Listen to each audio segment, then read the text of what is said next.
Hello everyone. So in this video I will cover some orthodontic terms that are important to know in order to have a better understanding of orthodontics. And this will be part 1 of this series. So the first term we have today is growth spurt, which is a sudden increase in growth rate of an individual. For example, we have the puberty growth spurt, and the timing of puberty actually varies from one person to another. But in general, females could reach puberty 2 years before males. Another term is protruded.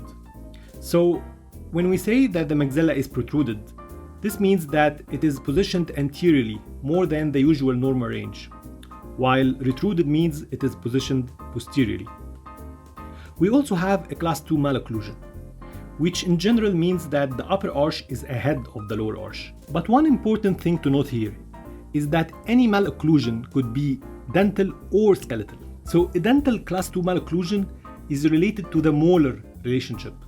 So as we know, a class 1 molar relationship is when the mesiobuccal cusp of the upper first permanent molar is occluding with the mesiobuccal groove of the lower first permanent molar. And you can actually check more details about the normal occlusion in this video. Now back to the class 2 malocclusion. So we can say that this malocclusion is a class 2 when the mesiobuccal cusp is ahead of the lower mesiobuccal groove. So the problem here is related to the dentition. Also, a dental class 2 can be further classified into divisions. So we have a class 2 division 1 and class 2 division 2.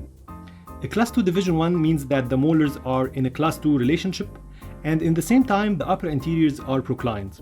While in division 2, the molars are in a class 2 relationship as well, but the upper anteriors are retroclined. Then what is a skeletal class 2?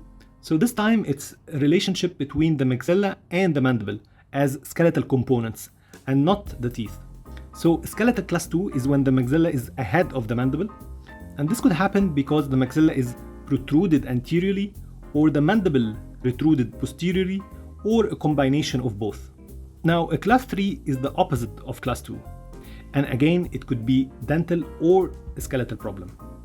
So a dental class 3 means that the mesiobuccal cusp of the upper first permanent molar is positioned posteriorly in relation to the mesiobuccal groove of the lower molar. While a skeletal class 3 means that either the mandible itself is protruded anteriorly or the maxilla is retruded or a combination of both. And it is important to know that a skeletal classification can only be determined by a cephalometric analysis, where the position of the maxilla and the mandible are measured and classified to either a class 1 or a class 2 or a class 3. Finally, we have overjet and overbite. So an overjet is the distance between the labial surface of the lower incisors and the palatal surface of the upper incisors. So it is a horizontal relationship, and it's normally between 1 to 2 millimeters. While overbite is the amount of lower incisors that are covered by the upper incisors. So it is a vertical relationship. And a normal overbite is when the upper anteriors are covering about 1/3 of the lower anteriors. So this was part 1 of the orthodontic terms series. If you like this video, consider subscribing, and thanks for watching.